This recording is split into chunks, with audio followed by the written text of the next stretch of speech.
আসসালামু আলাইকুম everyone. Welcome to Zakia রান্নাঘর। আজকে আমি পটল দিয়ে একটা মজাদার আর ইউনিক ডেজার্ট তৈরি করতে যাচ্ছি, যে ডেজার্টটি দেখতে অসাধারণ আর খেতেও অতুলনীয়। আমি যদি এটা না বানাতাম তাহলে হয়তো বুঝতামই না যে সবজি দিয়েও এত মজার একটা মিষ্টি বানানো যায়, তাও আবার ঘরে থাকা সামান্য কিছু উপকরণ দিয়ে আর কোনো রকম ঝামেলা ছাড়াই। তো ভিডিওটি দেখতে থাকুন, আশা করছি আপনাদের কাছেও অনেক ভালো লাগবে। তো আর কথা না বলে চলুন শুরু করা যাক। মিষ্টি তৈরির জন্য আমি বড় সাইজের ১০-১২টা পটল নিয়েছি। বড় সাইজের পটল দিয়ে মিষ্টি তৈরি করলে মিষ্টির লুকটা ভালো আসবে। এখন পটলগুলো একটা পিলারের সাহায্যে ভালোভাবে খোসা ছাড়িয়ে নিতে হবে, যেন কোনো রকম সবুজ অংশ না থাকে, ঠিক আমার মতো করে।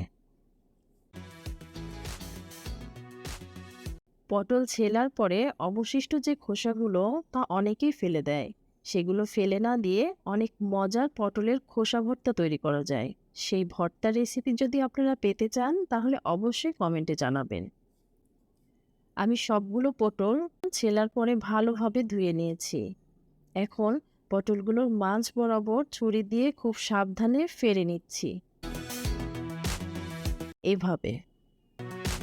তারপর চুলায় পরিমাণ মতো পানি আর ১ চা চামচ লবণ দিয়ে ঢেকে দিতে হবে।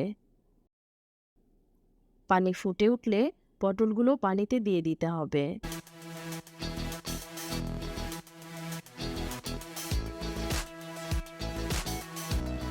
৫ মিনিট সিদ্ধ হওয়ার পর ভালো ব্র্যান্ডের গ্রিন ফুড কালার ১ চা চামচ দিয়ে দিচ্ছি। তারপর আবার ঢেকে সিদ্ধ করতে হবে ২০ থেকে ২৫ মিনিট। এরপর একটা স্ট্রেইনারে ঢেলে পানি ছেঁকে নিতে হবে এবং চেপে চেপে ভেতর থেকে সম্পূর্ণ পানি বের করে নিতে হবে। এখন পটলগুলো থেকে ভেতরের অংশগুলো একটা চামচের সাহায্যে বের করে নিতে হবে, যেন ভেতরে কোনো অংশ অবশিষ্ট না থাকে। পটলের ভেতরের অংশগুলো সিদ্ধ করে নেওয়ার আগে বের করে নেওয়া যায়, তবে আমার কাছে সিদ্ধ করে বের করাটাই বেশি সুবিধা মনে হয়েছে। কারণ সিদ্ধ করার আগে বের করতে চাইলে অনেক সময় পটল ভেঙে যেতে পারে। আমি সবগুলো পটলের ভেতরের অংশ বের করে নিয়েছি। এবার একটা পাত্রে ১ কাপ চিনি, ১ কাপ পানি এবং ৩টা এলাচ আর ৩ টুকরো দারুচিনি দিয়ে ৫ মিনিট জাল করে পাতলা শিরা তৈরি করে নিয়েছি। এখন সিদ্ধ করে নেওয়া পটলগুলো সেই শিরার মধ্যে দিয়ে রান্না করতে হবে ১০ মিনিটের জন্য। মাঝে একবার ঢাকনা তুলে ভালোভাবে নেড়েচেড়ে দিতে হবে। এদিকে আরেক চুলায় ৩ কাপ দুধ জাল দিয়ে তার মধ্যে ২ টেবিল চামচ সাদা সিরকা দিয়ে আলতোভাবে নেড়ে ছানা তৈরি করে নিব। খেয়াল রাখতে হবে যেন খুব বেশি জোরে নাড়াচাড়া করা না হয়।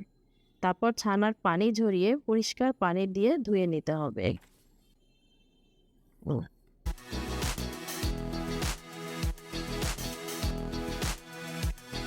এবার ছানার মধ্যে ২ চা চামচ চিনি দিয়ে ভালো করে মথে ছানাটাকে সফট করে নিব।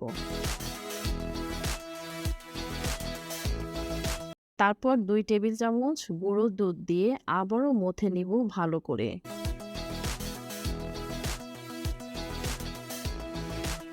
এবার কিছু কুচি করা আমন্ড, কিছু কিচমিচ আর ১ টেবিল চামচের মতো ঘি দিয়ে ভালো করে মিশিয়ে পুর তৈরি করে নিব।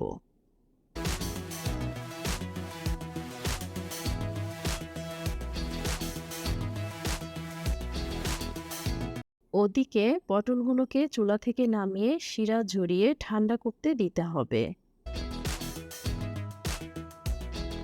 এবার পটল আর ছানার ক্ষীর সম্পূর্ণভাবে তৈরি। এবার পটলের ভেতরে পুরটাকে সুন্দর করে ভরে দিতে হবে।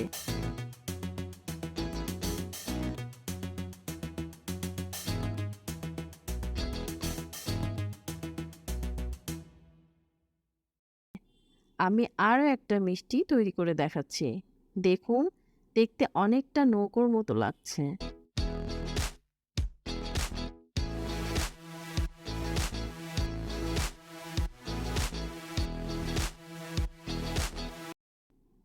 ওকে, এবার মিষ্টিগুলোকে আরও মজাদার আর আকর্ষণীয় করার জন্য ওপর দিয়ে কিছু আমন্ড আর চেরি কুচি করে সাজিয়ে দিচ্ছি।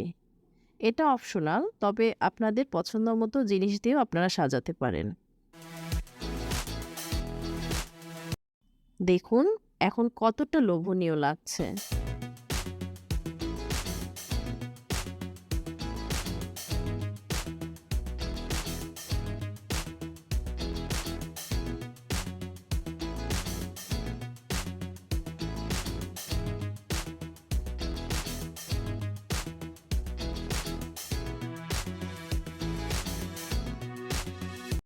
ব্যাস, তৈরি হয়ে গেল আমাদের সেই ভাইরাল পটলের মিষ্টি। আশা করছি আমার আজকের রেসিপিটা আপনাদের কাছে খুবই সহজ লেগেছে এবং ভালো লেগেছে। আমার রেসিপিটি যদি আপনাদের কাছে ভালো লেগে থাকে তাহলে আমার চ্যানেলটি সাবস্ক্রাইব করবেন আর বেল বাটনটি অন করে রাখবেন আমার পরবর্তী ভিডিওর নোটিফিকেশন সবার আগে পাওয়ার জন্য। তাহলে আজকে এই পর্যন্তই।